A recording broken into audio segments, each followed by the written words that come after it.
할렐루야! 계속해서 매서운 한파가 이어지고 있습니다.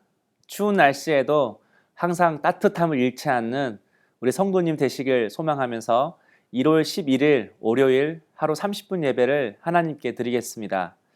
오늘 하나님께서 우리에게 주시는 말씀은 요한복음 4장 43절에서 54절까지의 말씀입니다.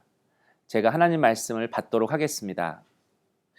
이틀이 지나매 예수께서 거기를 떠나 갈릴리로 가시며 친히 증언하시기를 선지자가 고향에서는 높임을 받지 못한다 하시고 갈릴리에 이르심에 갈릴리인들이 그를 영접하니 이는 자기들도 명절에 갔다가 예수께서 명절 중 예루살렘에서 하신 모든 일을 보았음이더라.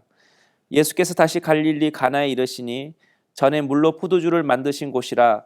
왕의 신하가 있어 그의 아들이 가버나움에서 병들었더니 그가 예수께서 유대로부터 갈릴리로 오셨다는 것을 듣고 가서 청하되 내려오셔서 내 아들의 병을 고쳐주소서 하니 그가 거의 죽게 되었음이라. 예수께서 이르시되 너희는 표적과 기사를 보지 못하면 도무지 믿지 아니하리라. 신하가 이르되 주여 내 아이가 죽기 전에 내려오소서. 예수께서 이르시되 가라 내 아들이 살아있다 하시니 그 사람이 예수께서 하신 말씀을 믿고 가더니 내려가는 길에서 그 종들이 오다가 만나서 아이가 살아있다 하거늘 그 낫기 시작한 때를 물은즉 어제 7시에 열기가 떨어졌나이다 하는지라. 그의 아버지가 예수께서 내 아들이 살아있다 말씀하신 그때인 줄 알고 자기와 그 온 집안이 다 믿으니라. 이것은 예수께서 유대에서 갈릴리로 오신 후에 행하신 두 번째 표적이니라. 아멘. 예수님께서 사마리아 동네에 들어가셔서 말씀을 전하셨습니다. 그리고 그것을 떠나 다시 갈릴리로 오셨습니다. 갈릴리는 예수님의 고향입니다. 생활 터전입니다. 그런데 예수님의 고향 갈릴리에서는 예수님을 인정하지 않았습니다.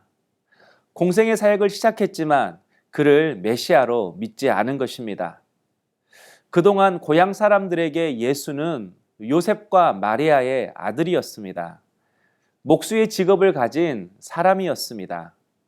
그런데 하루아침에 제자들이 따라다니고 물로 포도주를 만들고 예루살렘 성전에서 노끈으로 장사꾼을 몰아내시니 고향 사람들 입장에서는 쉽게 믿어지지가 않는 것입니다. 그래서 44절에 선지자가 고향에서는 높임을 받지 못한다 하시고 이렇게 말씀합니다. 예수님이 갈릴리에서 사역하실 때 동네 사람들이 주님을 믿지도 않고 오히려 이상한 사람 취급했던 것 같습니다. 그럼에도 주님은 다시 갈릴리 마을로 들어가고자 하셨습니다. 43절에도 갈릴리, 45절에도 갈릴리, 44절에도 갈릴리. 계속해서 갈릴리 지명을 언급하고 있습니다. 이 말은 비록 자신과 가까운 갈릴리 사람들이 관심을 주지 않아도 주님의 관심은 항상 이 갈릴리에 있었다라는 것입니다. 성도 여러분, 우리도 인생을 살다 보면 나와 가장 가까운 사람들을 돌보지 못할 때가 있습니다. 나와 가장 가까운 것을 소홀히 할 때가 많습니다. 가족을 소홀히 하고 또 가정을 소홀히 합니다. 가족에게는 무심하고 친구들에게는 즐겁습니다. 가정은 돌보지 않고 회사는 잘 돌봅니다. 가까운 사람들한테는 무례하고 멀리 있는 사람들에게는 친절하고 온화합니다. 그러나 예수님처럼 가까운 사람, 가까운 곳에 마음과 관심을 두어야 합니다. 가까운 사람에게 잘해야 되고 친절해야 되고 귀하게 여겨야 합니다. 그리고 내가 항상 머무르는 가까운 것을 잘 돌볼 수 있어야 합니다. 우리에게는 먼 나라 비전이라는 이상한 마음이 있습니다. 집에 있는 아빠는 싫고 먼 나라에는 좋고 재밌고 도움이 되는 사람들만 많이 있을 거라 생각을 합니다. 내 가정, 내 회사, 내 직장, 내 교회는 비전이 없고 먼 나라에 있는 다른 가정, 다른 회사, 다른 직장, 다른 교회는 큰 비전이 있는 것처럼 생각할 때가 있습니다. 그러나 돌아온 탕자 이야기를 우리가 잘 알듯이 먼 나라에는 흉년이 있었습니다. 먼 나라에는 돼지치는 일밖에 없었습니다. 먼 나라에는 쥐염 열매만 있었습니다. 먼 나라에는 도와주는 사람이 없었습니다.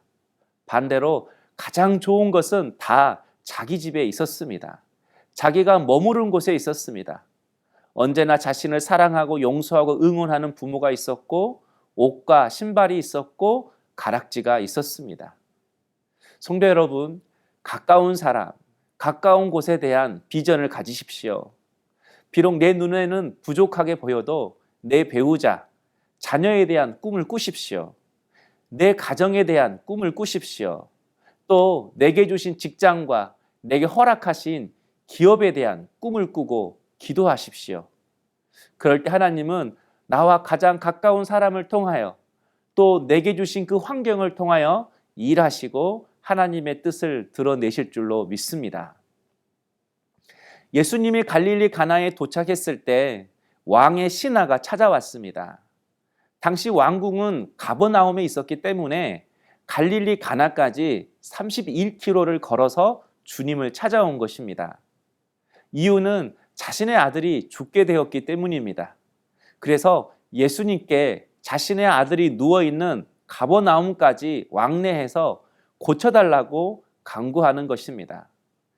그런데 예수님은 왕의 신하와 가버나움까지 동행하지 않았습니다. 그냥 그 자리에서 말씀만 하시는 것입니다. 50절에 가라, 내 아들이 살아있다. 그러자 왕의 신하도 믿고 가더니 이렇게 말씀합니다. 왕의 신하는 예수님이 직접 자신의 집에 가서 자신의 아들을 위해 기도해 주지 않고 그 자리에서 말만 하셔도 자신의 아들이 나을 것을 믿었다라는 것입니다. 아니나 다를까 왕의 신하가 예수님의 말씀을 믿고 자신의 집으로 내려갈 때에 자신의 종을 만나게 됩니다. 그리고 그 종으로부터 아들이 살았다는 그 소식을 듣게 됩니다.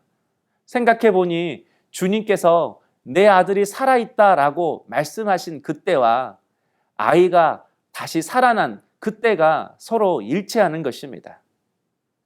이처럼 예수님은 시간과 공간을 초월하시는 능력을 가지신 하나님이십니다. 갈릴리 가나에서 선포하셔도 가버나움에서 치유의 역사가 일어나는 것입니다. 바로 이것이 우리가 기도를 해야 하는 이유입니다. 내 자녀가 멀리 떨어져 있어도 그를 위해 기도할 때에 영이신 하나님께서 내 자녀에게 역사하십니다. 누군가 나와 멀리 있어도 그를 위해 기도할 때에 하나님은 그를 통해 일하십니다. 그런데 어떻게 이런 역사가 우리의 삶 가운데 일어나는가? 바로 나의 믿음을 통해서 일어납니다. 하나님의 말씀을 믿는 믿음입니다. 왕의 신하가 믿고 갔다는 것은 예수님이 내 아들이 살았다라고 했을 때 그 말씀에 아멘하고 믿었다라는 것입니다. 말씀을 듣고 아멘하는 순간, 바로 그 순간은 자신의 아들이 고침받은 순간이었습니다. 그러므로 말씀을 듣고 아멘하는 시간은 그저 은혜 받는 시간만이 아닙니다. 내가 응답받는 시간입니다. 하나님의 능력이 역사하는 시간입니다. 기적과 표적을 보지 않아도 말씀을 믿는 것이 능력이고 응답이고 하나님의 역사인 것입니다. 그래서 우리가 매일매일 하나님의 말씀에 귀를 기울이는 것입니다. 오늘 또 말씀을 읽다가 또 말씀을 듣다가 내 마음에 깨달아진 하나님의 말씀이 있다면 여러분 주저하지 말고 아멘 이렇게 고백하십시오. 이 말씀대로 주님 내 삶 가운데 찾아오십시오. 주님 나와 가장 가까운 이들을 위해 우리 주님이 역사해 주십시오. 아멘. 시간과 공간을 초월하시는 그 하나님의 말씀의 능력 앞에 아멘으로 화답할 수 있는 우리 성도님 될 수 있기를 주의 이름으로 축복합니다. 성도 여러분, 우리 인간은 부족함이 있고 결핍이 있는 존재입니다. 그래서 많은 사람들이 자신의 부족함을 다 인정합니다. 그러므로 중요한 것이 있습니다. 이 부족함을 어떻게 채우는가입니다. 어떤 사람은 자기 자신에게서 부족함을 채우려고 합니다. 또 어떤 사람은 다른 사람에게서 자신의 부족함을 채우려고 합니다. 그러나 우리의 부족함을 채우시는 분은 오직 하나님이십니다. 언제나 하나님의 말씀에 아멘하심으로 나의 부족함을 채워나가는 그리고 주신 그 은혜를 흘려보내는 우리 성도님 될 수 있기를 주님의 이름으로 축복합니다. 적용해 보실까요? 여러분은 가장 가까운 사람에게 어떻게 대하십니까? 여러분의 가족과 가정 그리고 직장과 회사에 대한 꿈이 있으십니까? 오늘 하루는 가장 가까운 사람을 존귀하게 대하는 우리 성도님 될 수 있기를 주님의 이름으로 축복합니다. 기도하겠습니다. 사랑의 주님, 내 가족을 귀히 여기지 못할 때가 있습니다. 가장 가까운 사람에게 무심할 때도 있었습니다. 내 가정을 돌보지 못할 때도 있었습니다. 또 내 직장을 초라하게 여기고 또 내게 주신 기업에 대하여 꿈을 갖지 못할 때가 많이 있었습니다. 주님, 나에게 다시 한번 믿음을 허락하여 주셔서 가까운 사람들을 사랑하고 돌보게 하시고 내 가정을 위해 기도할 수 있는 저희들 되게 하시고 내 직장, 내 기업, 또 우리 교회에 대하여 꿈을 가지고 기도할 수 있는 저희들이 되게 하여 주시옵소서. 예수님의 이름으로 기도하옵나이다. 아멘.